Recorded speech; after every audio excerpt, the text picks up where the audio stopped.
तो दोस्तों अभी हम प्रैक्टिस से 2.6 का क्वेश्चन नंबर 4 करने वाले हैं। क्या दिया है? Vivek is older than Kishore by 5 years। यानी अगर मान लीजिए किशोर की एज x है तो विवेक की एज कितनी हो जाएगी? तो वो हो जाएगी x + 5। Sum of the reciprocals of their age is 1/6। यानी उनका जो रेसिप्रोकल हो जाएगा, यानी x का क्या हो जाएगा? 1/x और x + 5 का क्या हो जाएगा? 1/x + 5।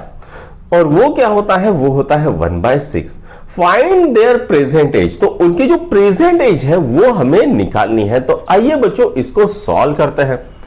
तो यहां पर लिखेंगे let age of Kishore is x and age of Vivek is x + 5। अब उनको क्या बोला है? सम ऑफ देयर रेसिप्रोकल्स, यानी 1/x + 1/x + 5 is equal to कितना आ रहा है? 1/6 आ रहा है, ये बोला गया है। ठीक है, अब हमको क्या बोला है? उनके प्रेजेंट एज निकालिए। तो हम क्या करेंगे? इसको सबसे पहले सॉल्व करेंगे। तो यहां पर ये क्रॉस मल्टीप्लिकेशन करता है तो ये क्या आएगा? x + 5 और ये कितना आ जाएगा? +x divided by x × x + 5 is equal to 1/6। तो ये कितना आ जाएगा बच्चों? x + x कितना होता है? 2x + 5 और ये 6 को इधर लेके जाएंगे तो ये क्या आएगा? यहां पर 6 और इसको इधर डालेंगे तो ये क्या आएगा? x² + 5x ये आ गया है। अब हमें क्या करना है? इसको सॉल्व करना है। 6 × 2 कितना होता है? तो वो होता है 12x + 6 × 5 = 30 is equal to x² + 5x। अब हम क्या करेंगे? 12x को इधर लेके जाएंगे, 13 को इधर लेके जाएंगे तो ये क्या आएगा? x² + 5x minus 12x minus 30 is equal to 0। ठीक है, ये क्या हो जाएगा? x² minus 7x minus 30 is equal to 0।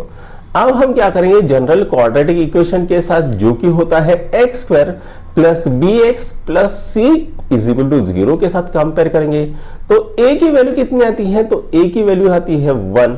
ठीक है, b की कितनी आती है? -7 और c की कितनी आती है? -13। ठीक है, ये आ गई है, राइट। अब हमको क्या करना पड़ेगा? एक काम करता है, इस तरह से नहीं सॉल्व करता है, इसको डायरेक्टली सॉल्व करेंगे। तो यहां पर लिख लेंगे x² - 7x - 30 is equal to 0।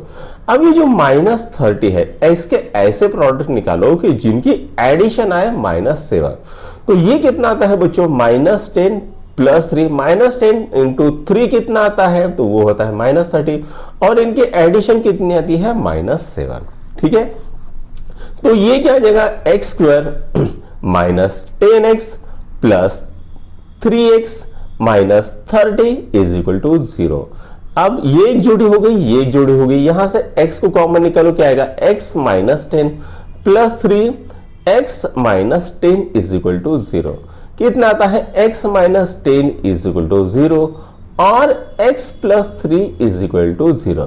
तो x इज इक्वल टू कितना आता है? 10 और x इज इक्वल टू कितना आता है? -3। ठीक है, तो भैया जो किशोर है उसकी एज कितनी आ गई है? तो वो आ गई है 10, क्योंकि माइनस में तो किसी के एज आती नहीं है, तो ये +10 आ गई है। और जो विवेक है उसकी कितनी आएगी? तो उसकी एज आएगी 15। तो हम क्या लिखेंगे? The age of Kishore is 10 and age of Vivek is 15। तो बच्चों यहां पर अभी आपका चौथा क्वेश्चन भी सॉल्व हो गया है। अब चलो करते हैं पांचवा क्वेश्चन।